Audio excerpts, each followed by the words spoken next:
Most villains in superhero stories want something: power, revenge, control, a better world built on their terms. You can argue with what they want, you can try to reason with them, show them another way, or beat the idea out of them. Invincible tried all of that with Omni-Man, and yeah, it worked. It took 3 seasons, a lot of broken bones, and one man finally cracking under the weight of 20 years of love he never meant to feel. But it worked. You can't do that with Conquest. You can't reach him, you can't reason with him, you can't change his mind, and the reason for that is the most interesting thing about him. Subscribe if you want to see where the show goes from here. Conquest showed up at the worst possible time. That's by design. Mark had just survived the Invincible War. 3 straight days of watching evil versions of himself tear cities apart across the globe. The death toll was enormous. Major cities across the world were wrecked. Heroes he'd fought alongside were in hospitals or body bags. Rexplode was gone, having turned his own skeleton into a bomb to take out one of the variants and save his friends. Eve was still recovering, the world was in pieces, and Mark had to help pick it up. That context matters more than it might seem. Mark goes into the fight with Conquest already running on empty. He's not rested, he's not healed. He's carrying the weight of a war that killed people he loved, and the grief hasn't had anywhere to land yet. There's no time. There's never time. That's something the show keeps returning to across 3 seasons, this idea that Mark doesn't get to stop and feel things because something else always needs him before he's ready. Rex's funeral hasn't happened yet when Conquest shows up. That's not an accident. The show is deliberate about the timing. Mark is standing in the wreckage of everything, doing the only thing he knows how to do, which is work, and then a 5,000-year-old Viltrumite drops out of the sky and tells him the reckoning he's been trying to avoid is here. You either start conquering this planet, or I do it for you. Right now. Today. And then Conquest lands on Earth. In the show, Anissa had already warned Mark this was coming. Back in season 2, after she fought him, she told him point blank that if he didn't start preparing Earth for Viltrumite rule, someone far worse would come. She wasn't exaggerating. Cecil Stedman, who has spent his entire career dealing with threats that would shatter most people's understanding of what danger even looks like, looked at Conquest's file and called him Mr. 10 times worse. That's not a dramatic nickname. That's a tactical assessment from the most cold-blooded man in the GDA who genuinely believes Conquest would beat Nolan Grayson in a one-on-one fight.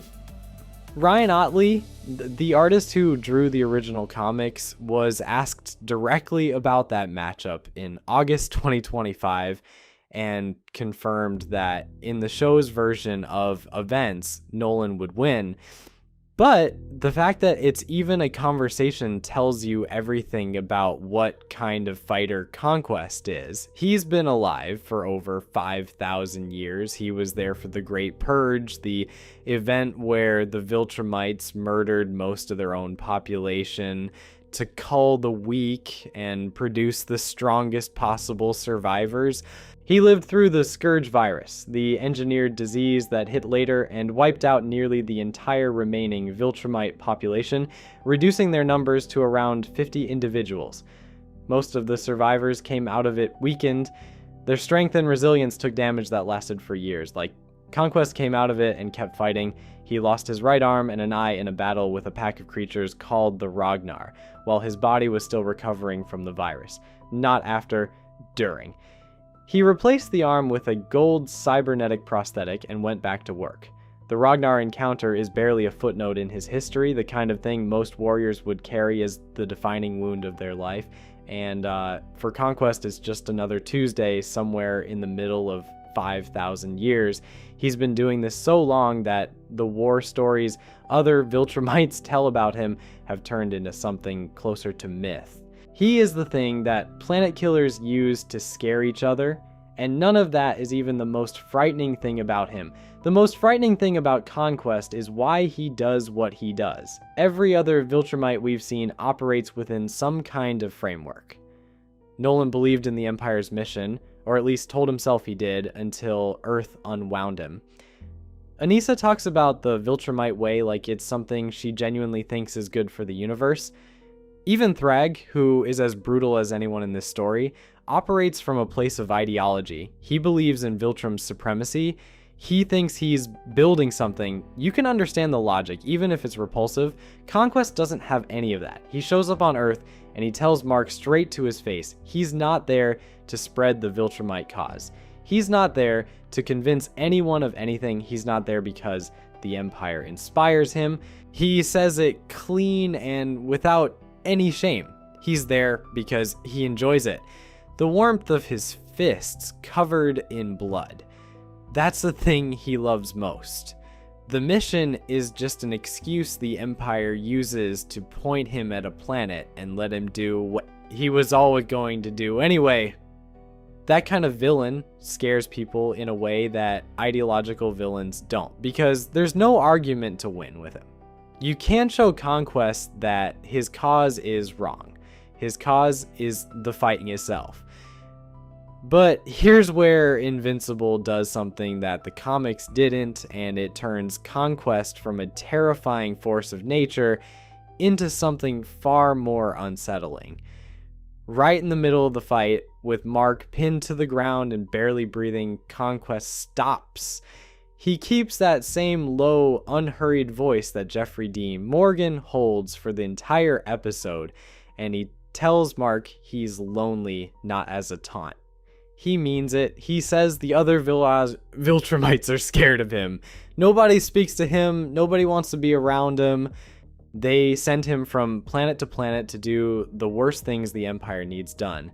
And every time he gets better at it, every time he becomes more effective, they pull further away. He describes himself as a victim of his own success. He says he doesn't even get a real name, just a purpose, just the word for what he is. And he says he knows he's capable of more, but no one has ever wanted to see it. Then the fight continues and he tries to kill everyone Mark loves. That speech wasn't in the original comics. Robert Kirkman wrote it specifically for the show, and Jeffrey Dean Morgan recorded the whole thing in one take. Morgan talked in interviews about wanting to bring an intimacy to the performance, to play Conquest less like a raging monster and more like something colder and stranger. He barely raises his voice for the entire episode. He sounds almost bored while he's tearing cities apart. And then during that one moment of confession, just for a second, something real comes through. Kirkman said he had Morgan in mind for Conquest since almost the beginning of the show's existence. The casting makes sense on every level, but there's one layer to it that the fandom couldn't stop talking about. Morgan played Negan in The Walking Dead. Stephen Yeun, who voices Mark, played Glenn, and in The Walking Dead, Negan was the one who killed Glenn. So when Morgan's Conquest spends a season 3 finale brutalizing Yoon's character, there's this strange echo running underneath the whole thing. Two actors whose characters had one of the most gut-wrenching dynamics in television history, now on opposite sides of a completely different fight. Morgan acknowledged it himself, saying he was glad to give Yoon's character a chance at payback this time around. It adds a layer of texture to the episode that determines whether you caught the reference or not, but the casting alone isn't what makes Conquest work. What makes him work is that Morgan understood the assignment wasn't to play loud. Most voice performances for physically massive, brutally powerful characters go big. Morgan went the other direction. Conquest is quiet, controlled. He talks to Mark the way someone talks to a problem they already know how to solve. It makes the moments where he does let go, where he actually commits to the violence, hit harder because they feel like a deliberate choice rather than a default setting. What makes that writing choice so sharp is that the moment of vulnerability doesn't make Conquest sympathetic in the way that word usually works in storytelling. It doesn't soften him, it doesn't make you want to see him saved. If anything, it makes him worse, because now you understand that there's a person inside the destruction who is fully aware of what he is and has made complete peace with it. The loneliness isn't something he's working against. It's something he's accepted as the cost of being what he is. He's not looking for a connection.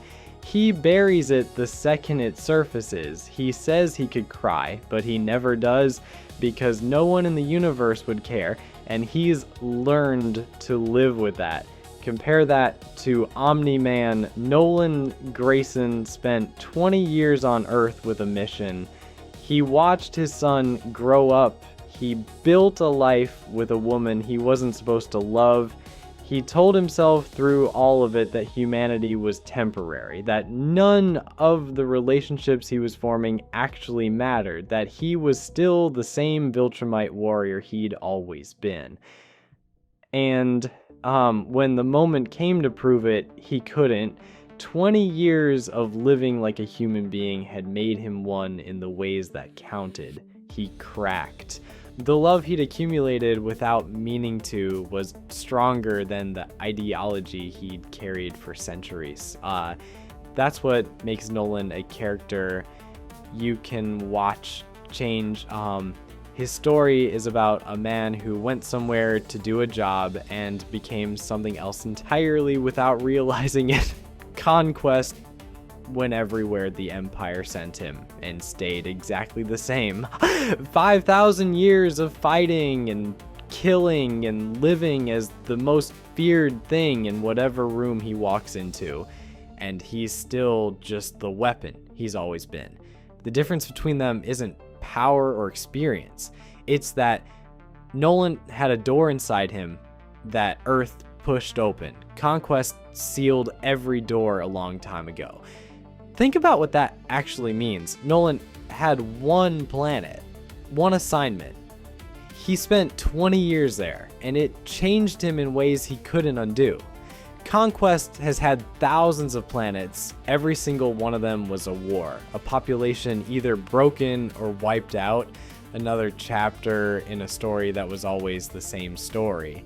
And across all of those thousands of years, not one of them left a mark on him, the way Earth left a mark on Nolan. The most honest answer for why is that Nolan was never fully sold on the ideology to begin with.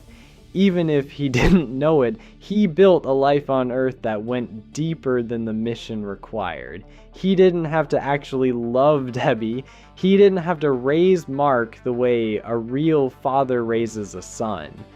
He could have maintained the cover without any of the feeling underneath. He chose not to, even if he couldn't have told you why. Some part of him wanted that life more than he wanted to admit. Conquest never wanted a life. He wanted a fight. And every planet the Empire sent him to gave him one. So there was nothing for the cracks to form around. No relationship that went deeper than the mission. No quiet domestic moments that his ideology had to keep explaining away. Just the job, which was always just the fighting, which is always exactly what he wanted to be doing anyway. He never had to lie to himself the way Nolan did, and that made him impossible to break from the outside. That's why you can't redeem him. That's why the show doesn't try. Now look at how he fights, because the approach tells you as much about the character as the speech does. When Conquest arrives on Earth after the Invincible War and finds Mark helping with cleanup, he's visibly annoyed. Not angry, annoyed, like someone showed up to a party and found the guest of honor cleaning dishes instead of fighting. He gives Mark one chance to explain himself. Mark refuses, and then Conquest lets go. What follows in the season 3 finale is one of the best constructed fights in the show's history, and a huge part of what makes it work is how Conquest approaches it. He's not trying to end things quickly, he's extending the fight deliberately, testing Mark, reading him, Finding the pressure points, he starts by taking apart the people around Mark. Oliver, Mark's younger half-brother, tries to jump in. Conquest grabs him and nearly rips him in two. He shatters Oliver's arm. He tells him he'll eat his heart. Oliver is a kid, barely trained, running on bravado, and Conquest treats him like a minor inconvenience before tossing him aside. That's not cruelty for its own sake. That's information gathering. He's watching how Mark reacts when someone he loves gets hurt, measuring how much that pulls Mark out of his defensive headspace and into something more dangerous. Eve shows up next. She's been watching the fight from a hospital bed, recovering from injuries she took during the Invincible War, and she demands to get involved. She actually holds her own for a stretch. She increases the air density around Conquest to slow him down. She lands real hits. She uses constructs he has to actually work against. Conquest lets it go on for a while, studying it, and then he drives his arm clean through her body. One strike, she goes down. That's the trigger. That's what he was building toward the whole time. He uses Oliver and Eve as tools to strip away whatever restraint Mark is still holding onto, to pull the version of Mark out that fights without a ceiling on it. He's not hurting them out of sadism, though he doesn't mind that part. He's doing it because he wants the real fight, and he knows Mark won't give it to him until he has nothing left to hold back for. He tells Mark at one point that he doesn't know when he'll get another chance to really cut loose like this. Mission parameters usually hold him back. Rules about what to destroy and what to preserve. Here, with an uncooperative Viltrumite on a planet already half-wrecked, nobody's stopping him. He can fight at full capacity. He sounds almost grateful for it. That detail, the idea that the Empire normally keeps Conquest on a leash because even they can't fully control what he does, says something important about how the Viltrumites actually function. They're not just a conquering army, they're an organization that has one soldier so dangerous, so far gone into pure bloodlust, that they deliberately limit where and how they deploy him.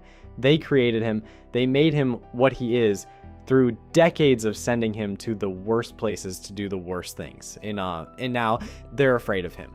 That's a quietly damning thing for the show to include, because it exposes something the Viltrumites would never say out loud.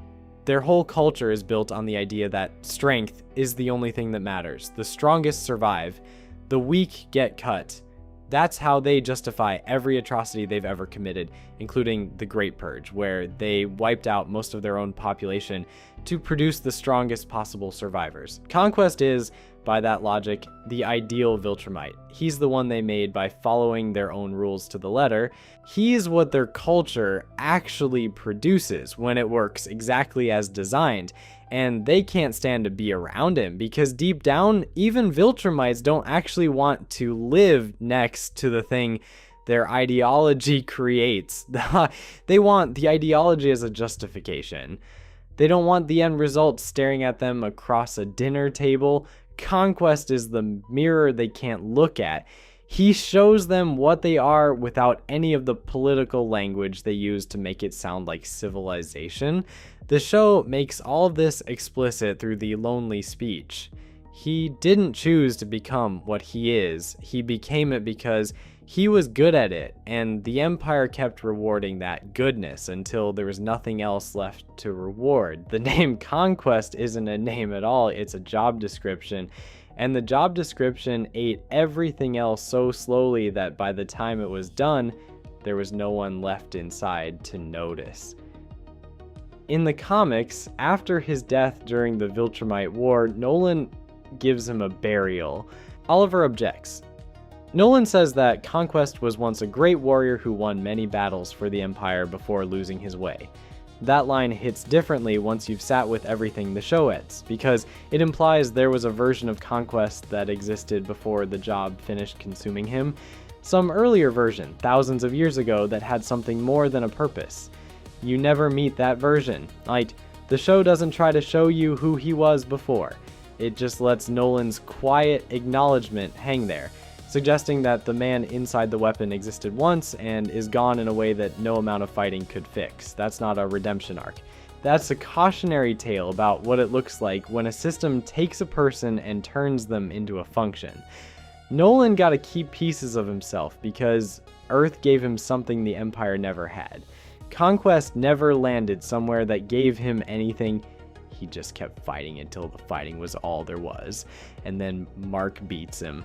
The way Mark wins matters as much as the fact that he wins. His arms are both out by the end of the fight, damaged to the point where he can't throw a proper punch. He wins with his forehead.